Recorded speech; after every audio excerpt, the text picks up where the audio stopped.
bem-vindos ao Papo com o Editor dessa semana. Eu sou Lorena Rodrigues, editora do Broadcast Político, e hoje eu vou entrevistar o senador Oriovisto Guimarães, do Podemos do Paraná. O senador é o líder do Podemos no Senado e autor da PEC 46, que traz uma proposta de reforma tributária que a gente vai explicar daqui a pouco. Comigo está a repórter Sofia Guiar, a quem agradeço pela companhia. Muito bem-vindo, senador. Muito obrigada por aceitar nosso convite. Eu já queria que o senhor começasse explicando para a gente qual a diferença da PEC 46 daquelas outras duas que estão ficando mais famosas, senadores, a 45 e a 110. Boa tarde para vocês. É um prazer estar aqui. Então, vamos lá. Reforma tributária. Aquelas duas são mais famosas porque elas estão no Congresso desde 2019.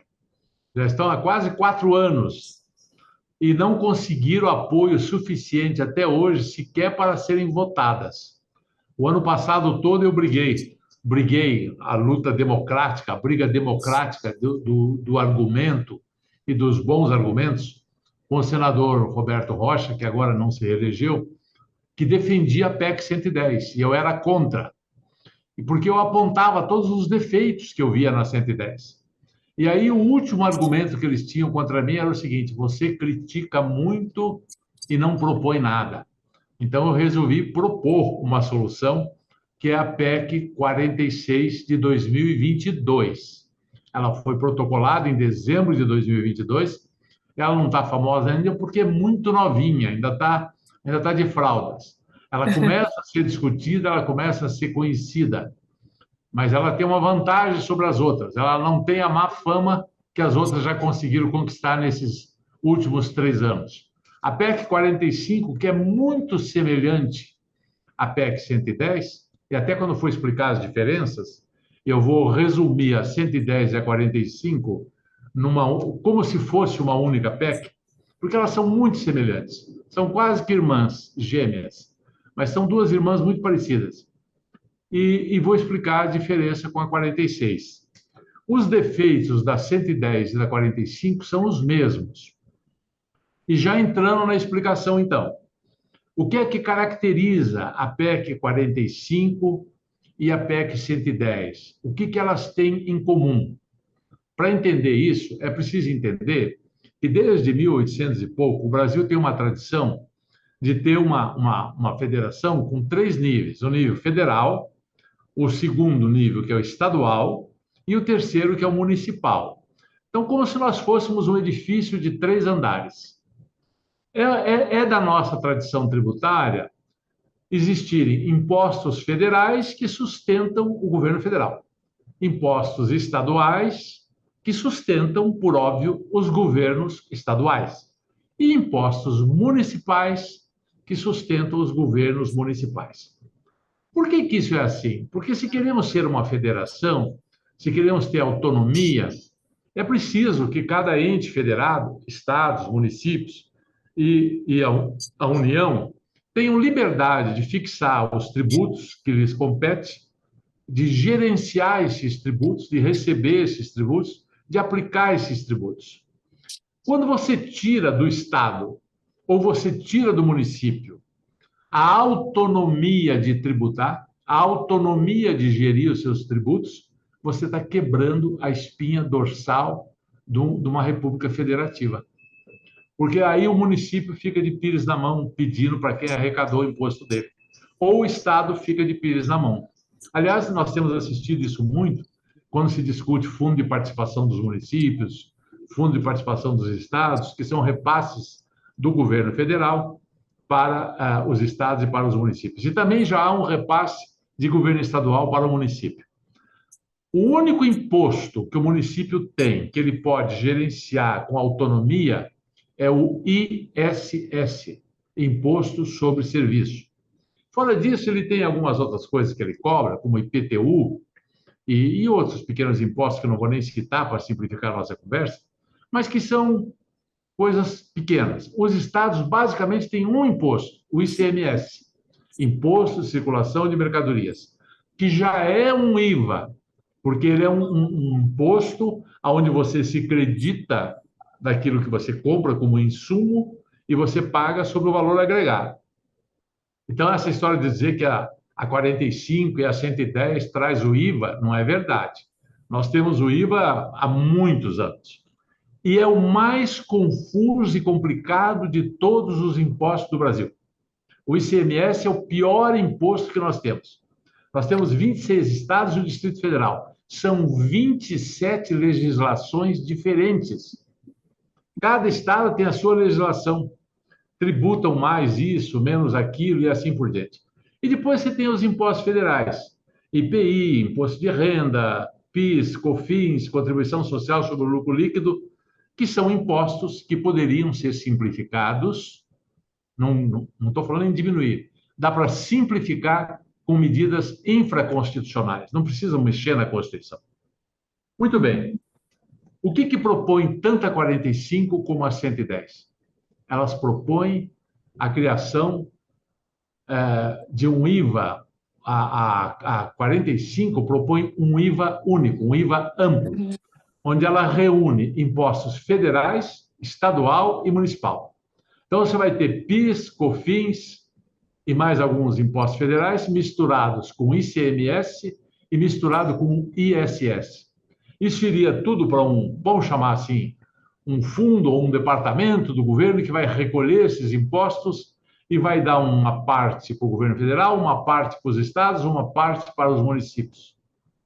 É muito ruim. É muito ruim porque você acaba com a autonomia dos municípios. Acaba. Isso, mas, senadora, a gente está vendo mesmo que o governo está apostando numa junção entre as duas PECs, a PEC 45 e a 110.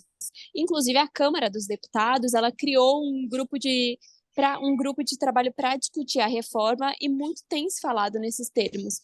O senhor falou muito sobre apoio e principalmente os municípios apoiam a proposta 46 do senhor. Isso. Mas o senhor acha que tem apoio no Congresso e até mesmo no governo, que é a parte que também interessa, para tocar a PEC 45? E, além disso, tem alguns pontos da reforma que poderiam ser aproveitados um texto em conjunto com as duas outras PECs que já tramitam também no Congresso? Então, Sofia, deixe-me te explicar novamente. Eu disse que as duas são muito parecidas, a 45 e a 110.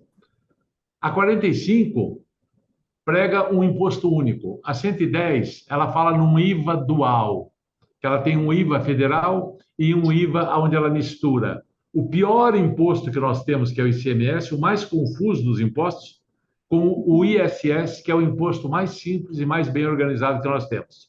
Tá? Então, não há diferenças essenciais, diferença de natureza. As duas cometem o mesmo pecado. As duas têm concepção vertical, de misturar impostos, misturar a arrecadação de entes verticalmente dispostos em andares diferentes da nossa federação. E a 110 tem mais um problema. Como ela cria dois IVA, ela cria uma tributação dupla sobre o mesmo produto. Você vai pagar um IVA para o governo do estado e municípios e vai pagar um outro IVA para o governo federal. Eles têm nomes diferentes. Um é contribuição sobre bens e serviços e a outro é imposto sobre bens e serviços. Mas são dois IVAs, né? Isso não muda muito. Agora, as consequências ruins dessas duas PECs não são apenas para os municípios. O setor de serviços e a agricultura ficam extremamente prejudicados com as duas PECs. E é isso que se está mostrando à nação hoje. Você veja uma coisa. Quando você faz um IVA, é um imposto sobre valor agregado. Ou seja, qual é a ideia? Você fabrica algumas coisas. Então, você compra alguns insumos. Tudo que você compra tem um IVA embutido. Então, esse IVA que foi pago, você se acredita dele. É um crédito teu. Aí você faz um produto. Esse teu produto, obviamente que ele vai ter um valor superior aos insumos que você utilizou, não é? E aí você paga a diferença entre aquilo que estava na nota fiscal dos seus insumos e o valor do produto que você fez. Isso vai provocar uma transferência de carga tributária da indústria, que vai ficar aliviada, e vai dar um prejuízo enorme para serviços, por exemplo. Mas o Tudo que senhor acha usa, que tem apoio para tocar a PEC 46? claro que sim.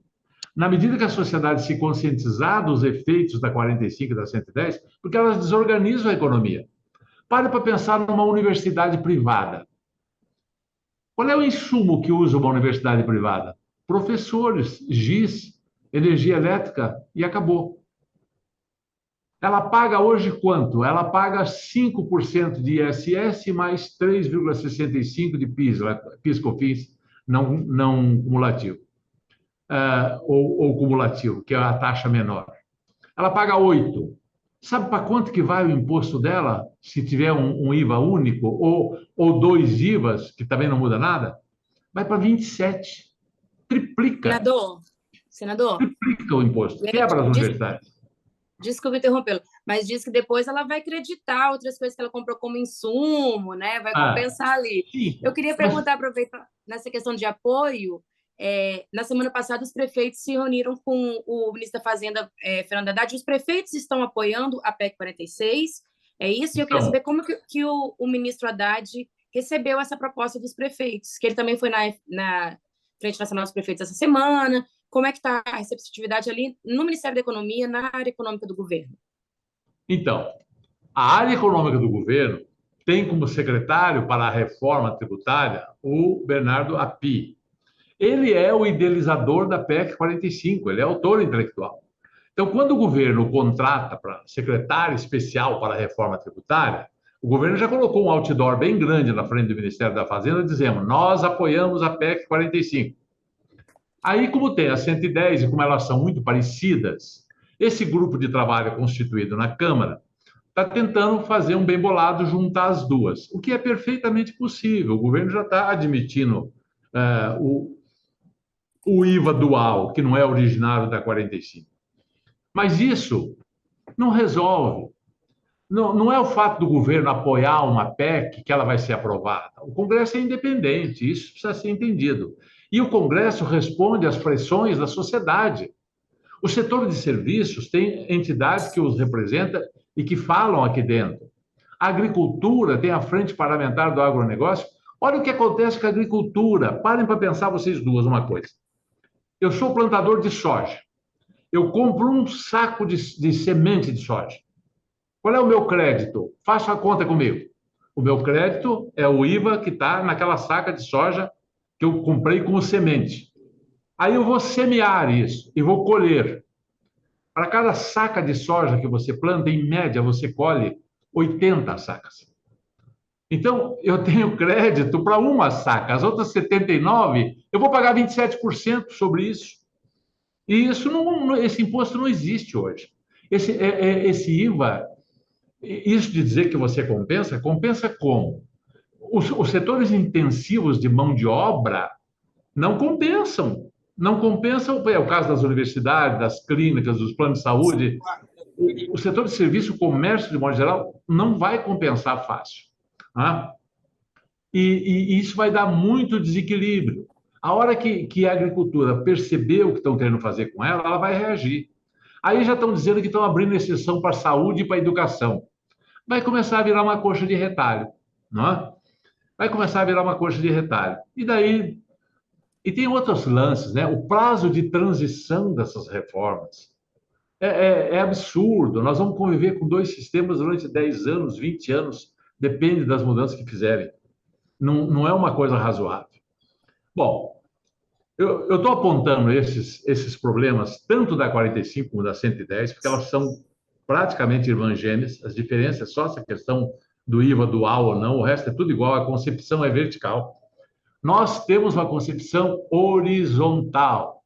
Nós respeitamos as autonomias e nós respeitamos a carga tributária de cada setor da economia da forma como está estabelecida hoje. Não que ela não possa ser modificada, mas nós estamos respeitando. Porque, me diga uma coisa, vocês, pensem um pouco. O Lula tentou fazer a reforma tributária 2 vezes, nos 2 governos dele, e não passou. O Fernando Henrique tentou fazer a reforma tributária e não passou. O Temer, coitado, não deu tempo dele fazer a reforma dele. Né? Ele só fez a da Previdência. Por que não passa? Por que isso? Os setores da sociedade têm lobbies, têm influência no Congresso Nacional. E é bom que tenham, precisa ter mesmo. A agricultura tem voz aqui no Congresso Nacional. Os serviços têm voz aqui no Congresso. A indústria tem voz aqui no Congresso. Os estados têm voz aqui no Congresso. Os municípios têm voz aqui no Congresso. Então, você não pode beneficiar um e prejudicar o outro. Por isso que é tão difícil, por isso que a reforma não sai. Você tem que conseguir uma reforma tributária que simplifique, que não diminua a arrecadação do governo federal, porque o governo federal também tem voz aqui, uma voz forte, né? Uhum. Então, você não pode contrariar o interesse de nenhum setor da economia, de nenhum setor da federação, e você precisa simplificar. Por isso que a nossa Sim. proposta se chama Simplifica Já. Nós estamos E reunindo. Diga, um eu estou aceno falando a demais. isso também, um aceno a isso também foi que ontem o presidente Luiz Inácio Lula da Silva, ele participou de um encontro que estava tendo da Frente Nacional dos Prefeitos, a FNP. Só que o que foi interessante notar é que em todos os painéis do encontro foi falar sobre a reforma tributária. O Fernando Haddad foi lá, o ministro Padilha foi lá, tudo foi citada a reforma tributária e essa vontade do governo em fazer a reforma. Só que, como o senhor falou, os prefeitos, eles apoiam a reforma proposta pelo senhor e não a 110/45. Mas o Lula, no encontro, ele não citou sequer o tema nos minutos que ele teve de fala. Como o senhor avalia, então, essa postura do presidente, esse silêncio do presidente em seu aceno aos prefeitos? Como que o senhor avaliou essa não citação à reforma tributária do presidente? Olha, deixa eu só observar o seguinte. A Frente Nacional dos Prefeitos estavam lá com cerca de 300 prefeitos, um pouco menos ou um pouco mais, das grandes cidades, que representam alguma coisa com quase 60 e poucos por cento da população brasileira. Os pequenos municípios que vivem mais do fundo de participação, esses não estão participando muito, nem para um lado nem para o outro, diga-se de passagem. A maior prova de que a Frente Nacional dos Prefeitos apoia a PEC 46 de 2022 é que convidaram o Fernando Haddad e convidaram a mim para fazer o contraponto. Estávamos lá, o Fernando e eu. Ele falou, eu falei, ele falou, eu falei. O que houve foi um debate. Eu apresentei os pontos fracos das reformas do governo, ele procurou defender. O Bernardo Api estava lá também, mas não foi dada a palavra a ele, foi dado só ao Fernando Haddad.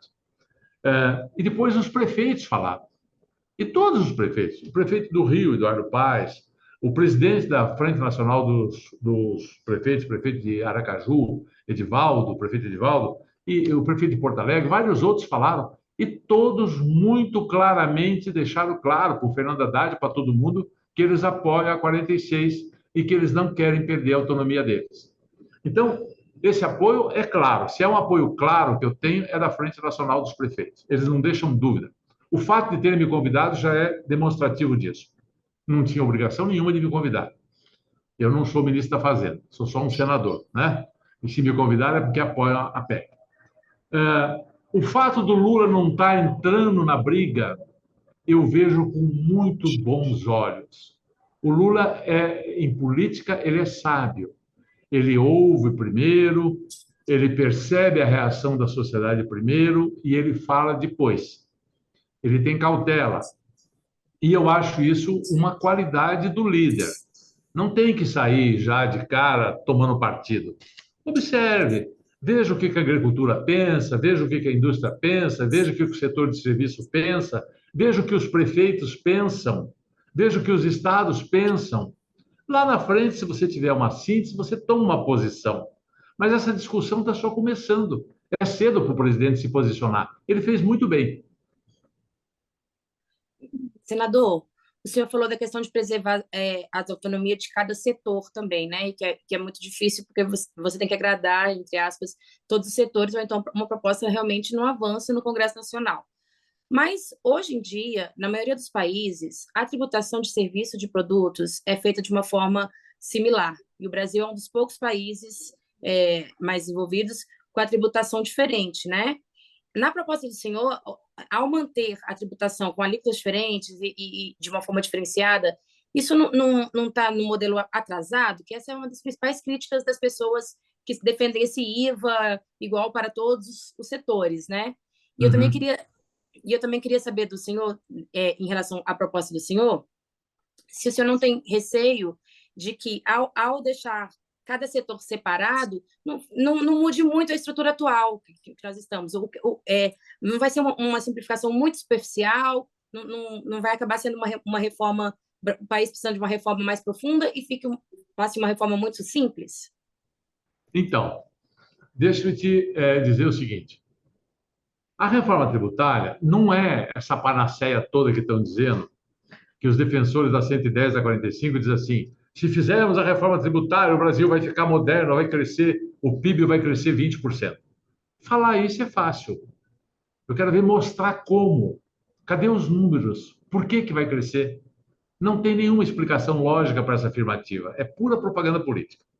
Segundo, eu posso citar o exemplo de um país que é só a maior economia do mundo, que é os Estados Unidos da América, que não tem IVA e não quer IVA, e que tem um imposto federal, um imposto estadual e um imposto municipal. E é uma federação que funciona magnificamente bem. Para você ter uma ideia, os Estados Unidos, em 2022, tiveram um produto interno bruto de 25,4 trilhões de dólares. A União Europeia inteira, com IVA, países altamente civilizados e tudo, tiveram 15 bilhões, 15 trilhões. O Brasil, menos de 2, né? Então, eu cito o exemplo da maior economia do mundo que não tem IVA. E a Argentina tem IVA. Será que nós queremos que a nossa economia fique igual à da Argentina? A maioria dos países da América Latina tem IVA. E daí? O Canadá instituiu o IVA, mas é um país maior, mais parecido com o nosso. Já tem várias províncias, como Quebec e outras, saindo do IVA e criando imposto próprio, porque não funcionou o IVA para eles. Eles não estão felizes com o IVA.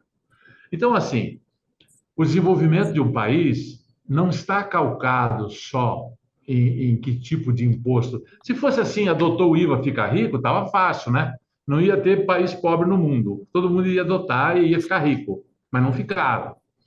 Então, nós já temos o IVA. Eu vou deixar o IVA na nossa proposta, tem o IVA, exatamente igual o IVA das outras propostas, que é o imposto estadual. Nós vamos modernizá-lo, vamos fazer que ele seja da origem para o destino, não é? Vai ficar mais fácil a regulamentação dele em lei complementar, uma lei única para o país inteiro, vai ser mais fácil de fazer o sistema de crédito e débito. As empresas não vão ter que ter um exército de tributaristas para poder fazer planejamento tributário. Você imagine hoje uma empresa que atue nos 27 estados. Ela tem que conhecer 27 legislações. É quase que se fosse 27 países. Imagine uma Netflix da vida, por exemplo, que atua em 5 mil e poucos municípios. O ISS tem uma legislação diferente em cada município. Nós vamos ter uma única legislação. Então, nós vamos modernizar, nós vamos acabar com essa imensa contencioso tributário de trilhões que existe na justiça, porque as regras não são claras. Você pega hoje para calcular, a empresa é responsável para fazer o cálculo de quanto ela tem que pagar de ICMS. Passa 4 anos, a Receita vem e diz assim: você calculou errado. Não era isso, era maior, você tem que pagar a diferença e multa. Na nossa proposta, vai ter um sistema único nacional que vai fazer esse cálculo. Vai deixar de ser responsabilidade do empresário. Vai aumentar a segurança jurídica. Nós vamos modernizar e simplificar. E aí você vai dizer assim, e vamos preservar a autonomia da federação. Eu acho isso essencial. Isso de fazer o prefeito ou o governador ficar com o pires na mão é voltar para a política do coronelismo. Isso é atrasado. Isso é atrasado. O que nós estamos propondo é moderno, é dar independência, é ser realmente uma federação. Tá? Então, eu não tenho nenhuma preocupação que ela seja superficial, não é. E, sobretudo, nós temos que respeitar a nossa tradição tributária. Não adianta você vir com uma coisa lá do estrangeiro aqui, vai ser assim agora. Não é bem assim. Essa coisa não funciona assim. Senador, esse é um assunto super complexo, né? Acho que a gente ainda vai se encontrar outras vezes para conversar sobre isso. Queria agradecer a presença do senhor, agradecer a Sofia Guiar, que me acompanhou aqui na entrevista, ao Ricardo Negrati, que fez a nossa ponte técnica, e a todos os assinantes do Broadcast Político. Muito obrigada. Muito obrigado a vocês, foi um prazer.